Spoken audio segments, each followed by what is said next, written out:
Запознах се с баща си на 6 годишна възраст. Даже помня как беше станало това нещо. Бях в детската градина, имахме някакъв празник, не си спомня точно какъв. Най-добрата майка, която имах, беше до мен, но баща ми липсваше. Както и да е. Къде е бил той през това време? Не знам. Честно казвам, не знам. Майка ми не знаеше и тя. Появи се, когато бях на 6 годишна възраст. Значи той не ме е искал, когато майка ми е забременяла и се е отдалечил. Най-добрата приятелка на майка дойде в детската градина и каза: запознай се с баща си. Не помня как съм се чувствала тогава, бях много малка, но съм благодарна, че поне се запознах с човека, който ме е създал, така казано. Благодарение на него съм на този свят. След това сте живяли заедно, т.е. ти си била и при двамата си родители? Да, до 13 годишна възраст, но тогава... Как живяхте? Разкажи ми за живота си заедно с тях двамата. Значи, получиха се нещата така, че дойде баща ми след 2-3 години, така казва, най-скъпия човек, даже повече го обичах от майка си, дядо ми почина. Можете да кажа в моите ръце и ми беше много тежко. 1-2 години можех да го преживея. Помогнаха ми майка ми и баща ми. Но почнаха едни разправи. А за какво? За най-различни работи. Тоест, пиянство, къвги, не се разбираха. Личеше си, че не се разбират. А той с теб как се отнасяше? С мен добре. Понякога, като се напие, ми се караше, но аз излизах. И се прибирах, когато изтрезне. Мога да кажа също, че майка ми, и тя не е кой знае такова цвете за мирисане, но пак добре се отнасяха с мен. Лошото беше, че имаше побоища, пиянство, къвги постоянно. Даже когато се прибирах от училище, се чудих как ще заваря обстановката вкъщи. И много се страхувах дали няма да има някой побой или няма да се е стигнал до полиция и така нататък. Имало и такива моменти. Нали, обаче са били 1-2 пъти.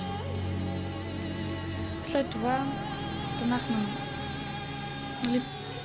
на 13, но до тогава се с побоища живеех, със страх.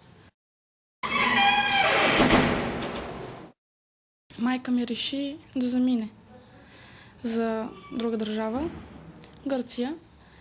Разбрахме се така, продадахме апартамента. Парите се профукаха за кратко време.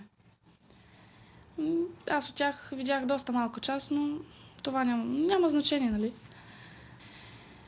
Опитахме се да отидем при баба ми да живеем, но тя не искаше. Баща ми изчезна и аз, така казано, буквално станах на улицата. Как така изчезна?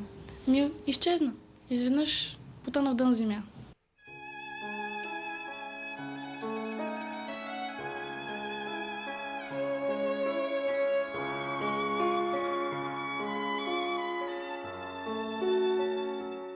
Тук е добре.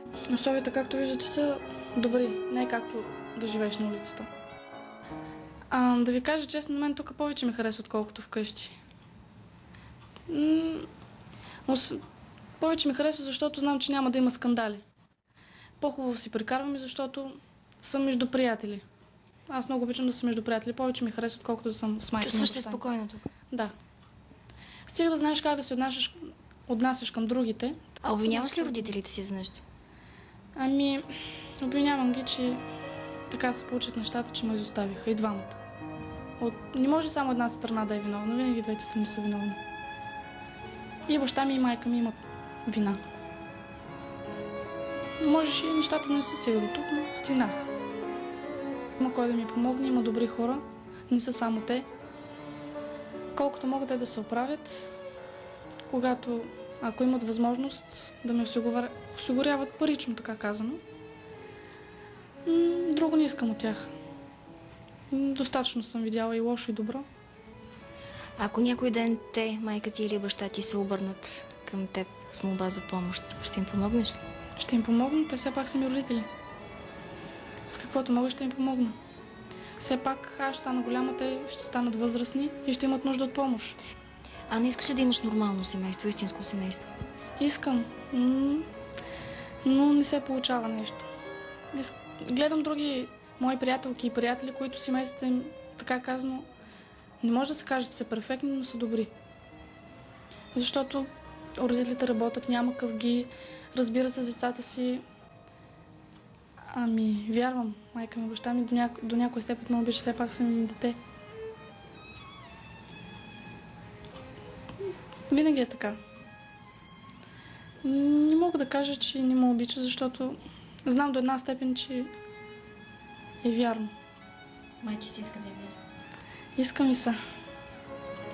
Много ми се иска, но не съм достатъчно сигурна. Какво?